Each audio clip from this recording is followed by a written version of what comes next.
بسم اللہ الرحمن الرحیم۔ السلام علیکم۔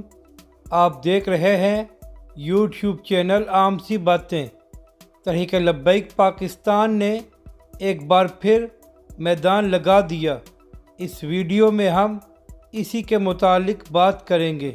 ناظرین کرام، تحریک لبیک پاکستان نے ایک بار پھر یہ ثابت کر دیا ہے کہ جب بھی ناموس رسالت کا معاملہ ہوتا ہے تو سب سے پہلے تحریک لبیک پاکستان اور علامہ سعد حسین رضوی میدان میں آتے ہیں۔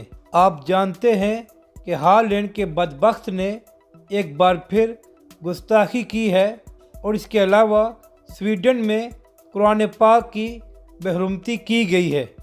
اب اس کے بعد باقی سیاسی جماعتیں تو چپ ہو کر بیٹھ گئی ہیں، لیکن سب سے پہلے علامہ سعد حسین رضوی نے ان واقعات کی شدید الفاظ میں مذمت کی اور آج تحریک لبیک نے مختلف شہروں میں پرامن پروٹیسٹ بھی کیا ہے اور اس کی شدید مذمت بھی کی ہے۔